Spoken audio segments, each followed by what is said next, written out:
Hello, my name is Panduranga Heater, and I'm here to talk about Ananda music and also creativity and my life at Ananda and how it relates to all that. So my journey to Ananda has been quite the epic journey. All of ours has, but I want to share a little bit of that with you because it talks to how I've dealt with creativity and Ananda music and also design. I'm a musician here at Ananda Village, and I'm also an architect that's worked at Ananda for 3 decades. I've been here since 1994. So I just wanted to share with you my process and how I use that to bring me closer to God and Guru. So I grew up in the Midwest and was not in a musical family, but I was really interested in music. In fact, the beginning of that was actually when the Beatles took off. I literally remember looking at the radio and hearing the Beatles come on, and I was just mesmerized by the music. And it was so different, and it was something that I could relate to and I wanted to know more about. So I started getting involved in music, and when I was 13, my brother gifted me with guitar lessons. And I took those lessons for months, and then my parents obliged me and bought me an electric guitar for Christmas when I was 13. So that was kind of the beginnings of it.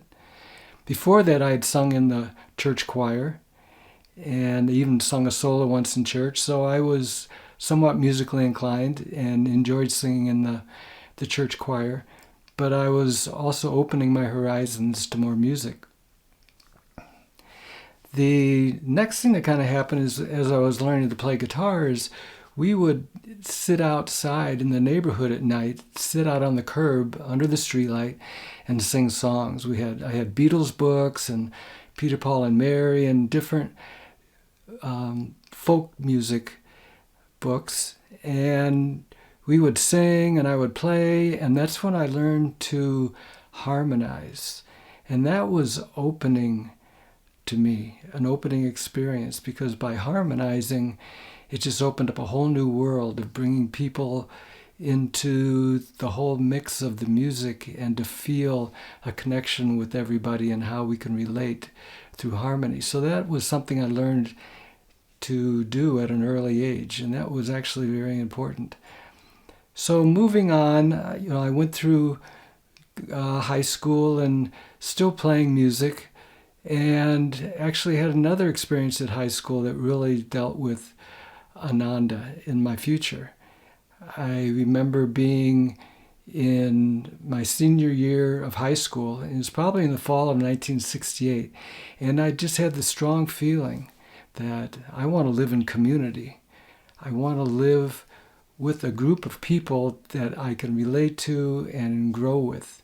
And I don't know where that came from. But in hindsight, 1968 was when Swami Kriyananda had moved to the meditation retreat and when the village was just starting. And I actually picked up on that vibration and had that strong desire. And so with that, I didn't know where to take it. So I just moved on with my life. And I graduated from high school, and I went to engineering school because that seemed to be the right next step. But in engineering school, I found out those were not my people, so I ended up changing schools again, and I ended up at the University of Missouri in Columbia. And there I started going to school more and taking, majoring in math, and then that didn't work, and then I majored in philosophy. And that's when I found Eastern religion. And I was really interested in Eastern religion, but what I found was it was just dry courses about religion and not how to experience the religion. So I kind of left that and needed to work. So I worked in a mental health center. I worked with children. I was a psychiatric aide and worked with children from age 5 till puberty. And that was my first experience learning to deal with people and relate to people in a helpful manner. So that was actually an important step. At that time, I also got involved in a rock and roll band. I learned of some friends who were playing together, and I started playing with them, and I was just taken by the whole process. And so I dived into that headlong, and so I would work at the hospital during the day and play music at night. And that's when the growth of my musical abilities and my music sensitivity started really expanding. After doing that for several years, we decided we were going to go on the road. We all quit our jobs. We made a commitment to doing music full time. And we left our comfort of home and security and went out on the road, literally in a van, and about 6 or 7 of us, and started playing music full time. And I did that for almost 2 years. And it was great when it started because it was all friends. We'd played together for years. And then after being on the road for a while, things started falling apart as we would have to hire other people, and then it just became a little bit more of a chore. But what I learned in that time was to really get into the heart of the music, because we were playing 6 hours a night, 6 days a week, every week. Interesting enough, we got paid $200 a week, which is less than $6 an hour. So it was definitely a labor of love. But playing that much, and I played lead guitar. I was the only guitar in the group. And playing that much, I really learned to trust my intuition and to learn to improvise. And that was very important for me, because improvisation, I should say, is the ability to let the moment flow through you and let the music flow through you and feel the music and what the music is trying to convey. Now, granted, this was rock and roll in dance bars and whatnot, but the music still had a vibration, and some of it may be more of a jasic, some of it was definitely more of a higher vibration, but still, it was the idea that I could tune into the music and apply my skills to playing with the music and enhancing it. And that opened up my perspective to just the whole idea of music being a tool to open the heart, is what it ended up being. But I would feel these songs and be able to improvise and play on them and really feel the energy of the music. And that's something that would pay big dividends as I moved forward in my life. So the band, like I said, lasted for a couple of years on the road. Then the band dissolved, and I moved to Wisconsin with my girlfriend, who would become my first wife. And there we worked, and I decided I really wanted to be an architect. And that was something I'd had in the back of my mind for years, but could never find the right path for it. But at that point, I was able to go to architecture school and be an in-state student and be able to make it all happen. And so I went to architecture school, and it was interesting in that my other school had kind of come and gone with how much interest I had. But when I got to architecture school, I applied, and I really wanted to make it happen. And they admitted me on probation. So I had to do well, or, I would get kicked out. Well, by the end of my undergraduate, I went from being on probation to the number one student in my class. And that's just because I was focused and I knew what I wanted. At this point, I was 27 when I started in architecture school, and I graduated with my master's in my early 30s. And the reason I'm bringing up the architecture is because that too was a way to learn to trust my intuition. Because I had never designed anything before. I didn't understand the process that much. And after being in school for a year or so, I really started to understand the design process and how internal it is. And I began to understand that the design process involved knowing that what you are designing already exists in the ether. That was really not the vocabulary I had then, but that's the way I understand it now. The architecture is already in existence. We just have to tune into that and then let that flow through us and let the creativity support that. And I felt that when I just started learning the design process in architecture. I didn't know how to put my finger on it, but that was the whole process of opening up and trusting your intuition to understand what is there and what's trying to happen. It was also in architecture school that I would go to the bookstore periodically and go into the Eastern religion section because I had this desire somehow in the back of my mind to connect with Eastern religion. In my rock and roll days, there had been an album by the band Yes that had a quote from Autobiography of a Yogi, or that it was used as inspiration for one of their albums. And just seeing the words Autobiography of a Yogi, I was enthralled. I said, that's what I want. I don't want philosophy talking about religion. I want someone who's experienced. And so I just had that in the back of my mind, Autobiography of a Yogi. And so when I was in architecture school, I was in the Eastern religion section of the bookstore, and out came Autobiography of a Yogi. I found it, remembered it, and bought it, and dove into it, and was completely immersed in it, and realized this is what I've been looking for. This is my path. And I took SRF lessons. I would meditate every day, do my yoga postures every day while I was going to architecture school. And it really brought me up to a new level.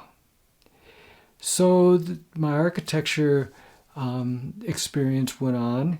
I also played music during this time. We had a rock and roll band in the School of Architecture, so we played. So I kept up with the music. And then I graduated and I stayed in Milwaukee.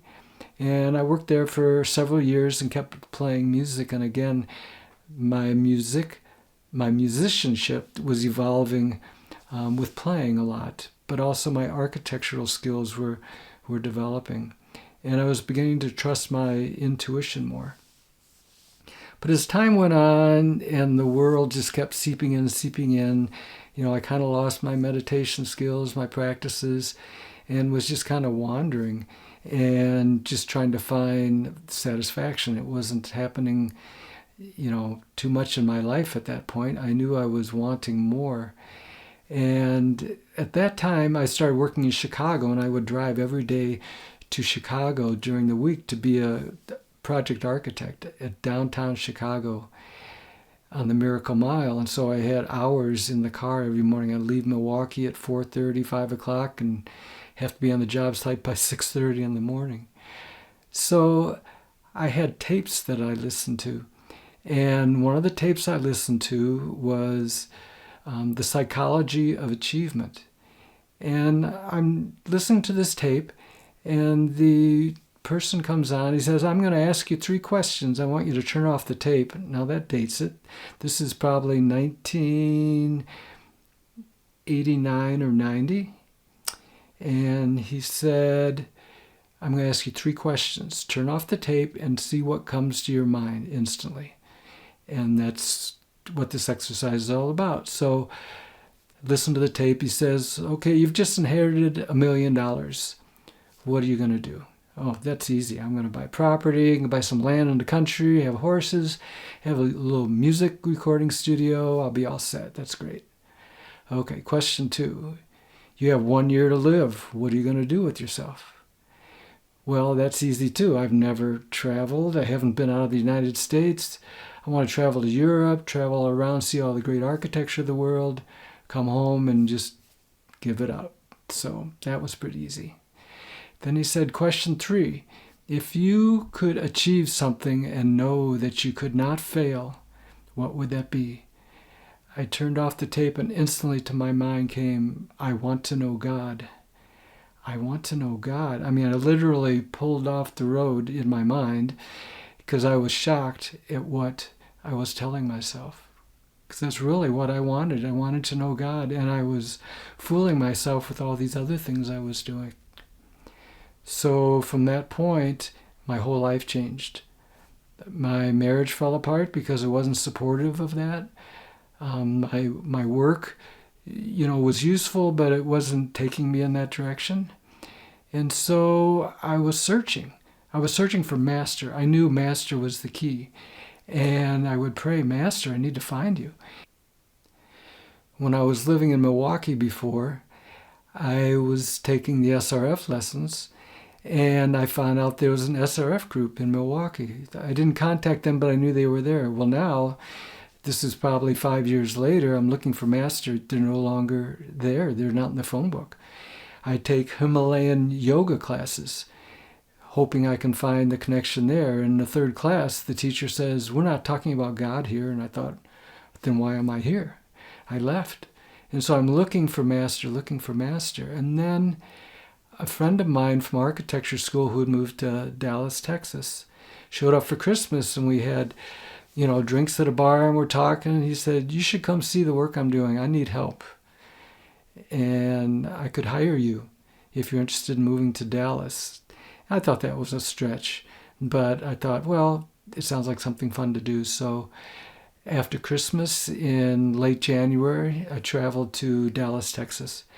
And my friend showed me around all the work he was doing, nice, big, beautiful houses in the suburbs of Dallas.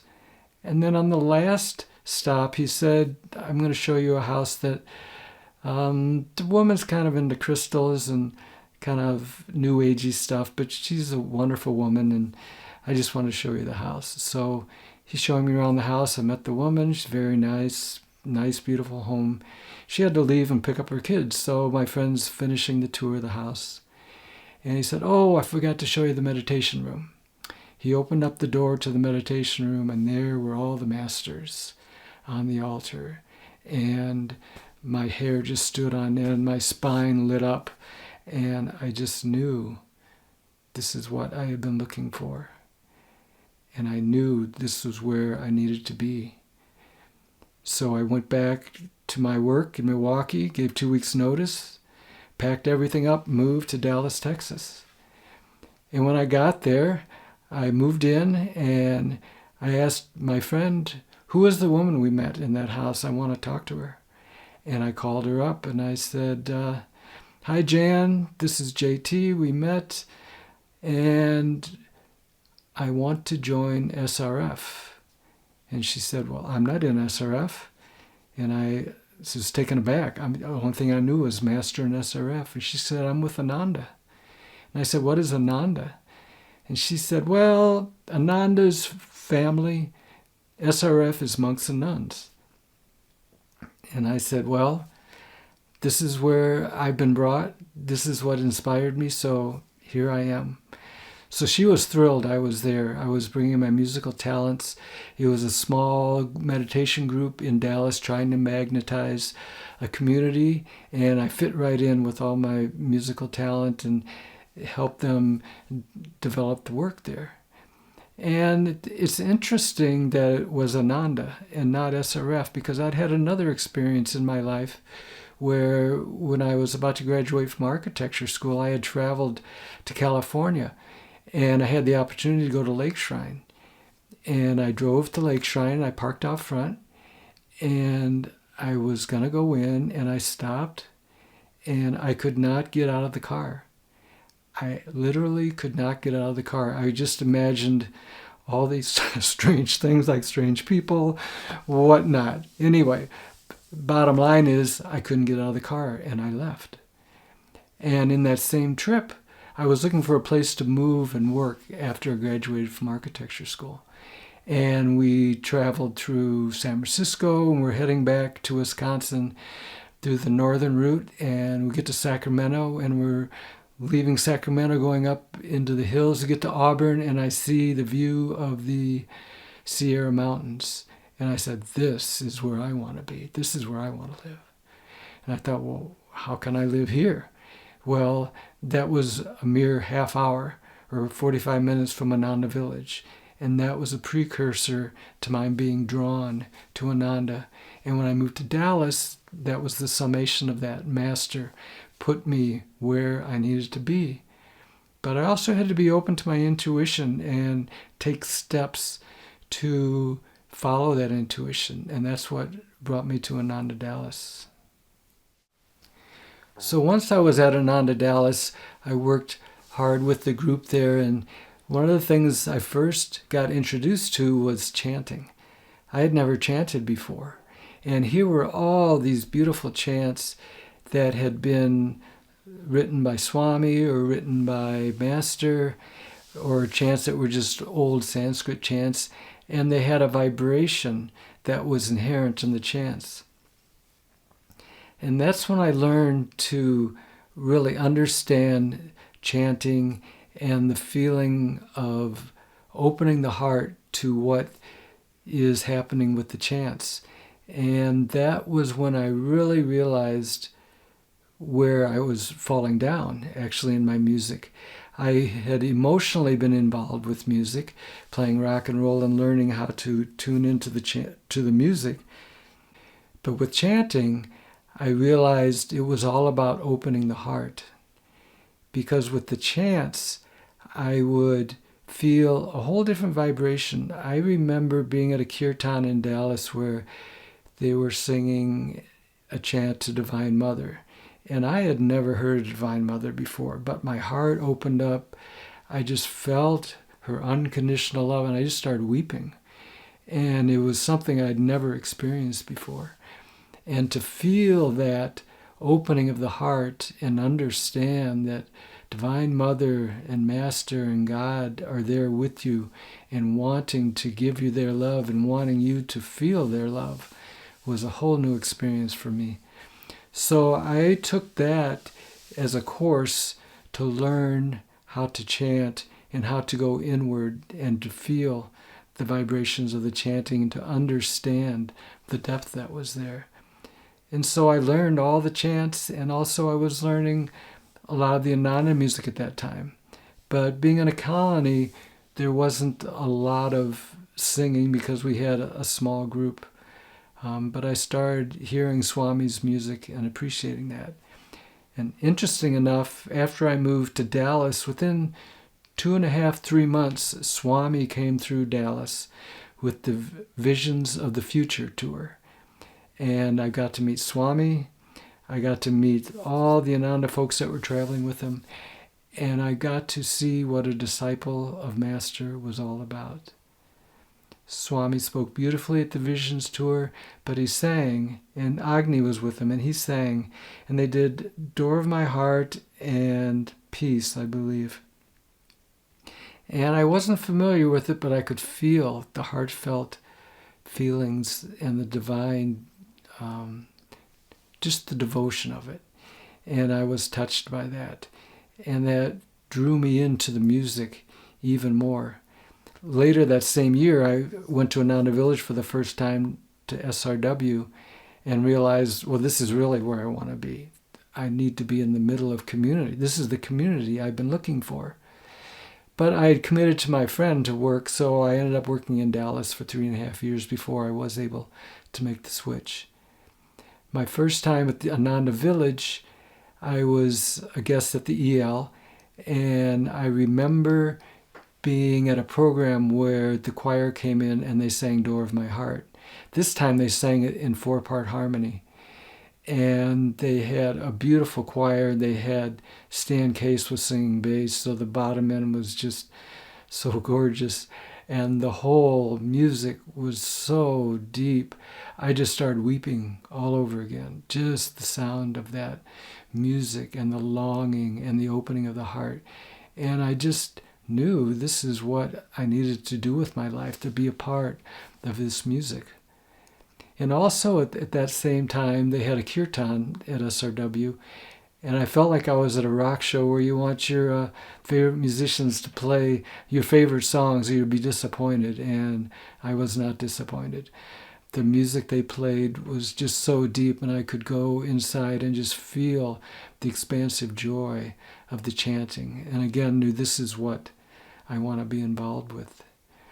So I ended up moving to Ananda Village in the fall of 1994, and I moved to the meditation retreat. And at that time, you would live in the meditation retreat for maybe up to a year before you moved to the village. So I moved there, became involved, and just deeply connected with the path, and went deep at the meditation retreat. Moved back toward the village, lived off the village for a couple of months, then moved into Chandi in the fall of 1995. And there I just became more and more immersed in the music. I became involved with small groups with the choir and started learning Swami's songs. And it wasn't until then that I really started to get into Swami's music and to understand it more. There was quite a learning curve at first. I had to learn the songs, plus I was learning guitar and everything, so it was a lot of mental work. But there was a point when I could step back and really feel the music more, especially if I wasn't playing, because then I could feel the words. And the highlight of that was when we did the oratorio. When I learned the oratorio, I had to learn, all the songs. There was a lot of rote work at first, learning the songs, but then to perform it and to feel it was just such an opening and an inspiration to feeling and understand what Swami was all about. And almost every time I performed the oratorio, and we get to the end and we get to Thy light within is shining, I couldn't sing. I was just so full of love and devotion, and my heart was just reaching out, and it would bring me to tears. And I was just grateful I had people around me, because I just had to mouth the words and just feel the joy. And that's what I started feeling in all of Swami's music, was how deep the lyrics are and the music, the level of vibration that all comes from. And as I learned to play these songs, I learned to open my heart and try to feel that level of vibration. It was also then that I started taking my guitar music and using it to be creative and to create some instrumental music of chants of Master, Swami, Divine Mother chants. And I got this inspiration actually when I lived in Dallas. Haridas had a tape that was a piano tape of instrumental chants. And I just loved that tape. I wore that tape out. It was so inspirational and allowed me just to go deep into it. And it was great. I could play it at work. Nobody knew what it was, but I was always in that level of devotion and joy. And the other thing I learned with that was I realized I always had music going on in my head. I've been playing in rock and roll bands for, actually it was over 20 years by the time I was done. I always had a song in my head. When I moved to Ananda Dallas, I realized I had a song in my head, but it wasn't the song I would wanted in my head. So I literally went to this process of realizing, okay, I've got this record player in my head. I got to take off the records that have been playing and put on the new records. And the new records were all chants, Master's music, Swami's music.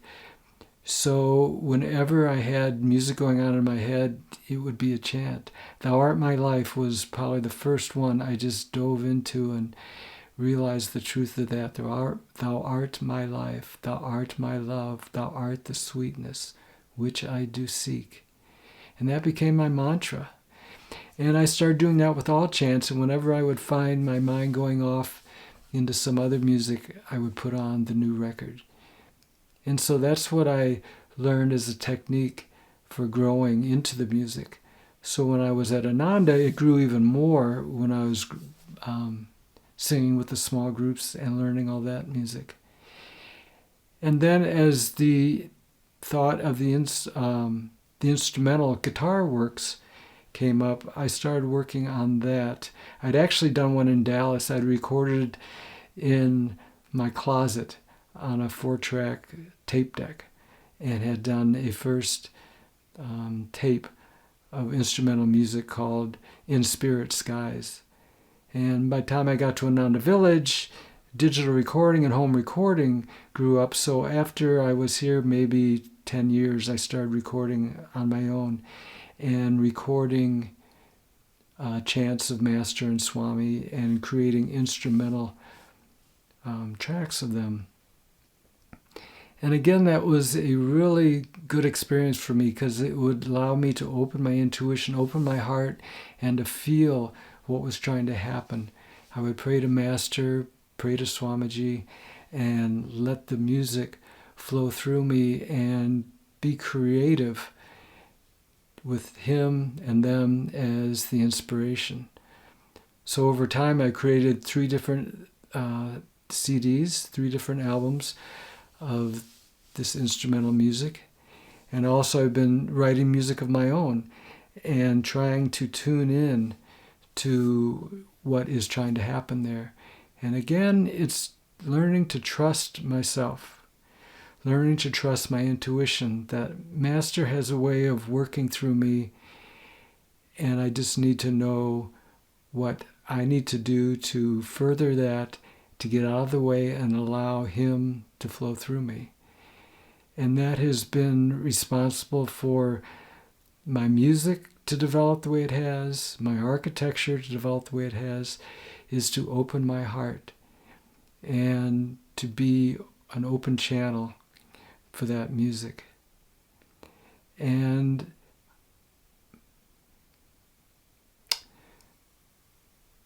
with the music, I still feel it's an evolving process. I'm still opening up to that because it is the main tool for me to open my heart. I know that is the key to my spiritual life, is to open my heart more. I know after I met Swami, my friend Jan had asked Swami what he thought of me, and he said he needs to open his heart. That is the bottom line for me, is how do I open my heart? Well, Ananda music is the way to opening the heart for me. And to be able to take that and express it and allow it to flow through me is my path to God. So I hope this has been an inspiration to you. I hope you are able to hear your intuition, trust your intuition, and follow your way home to your highest in God and Guru. God bless.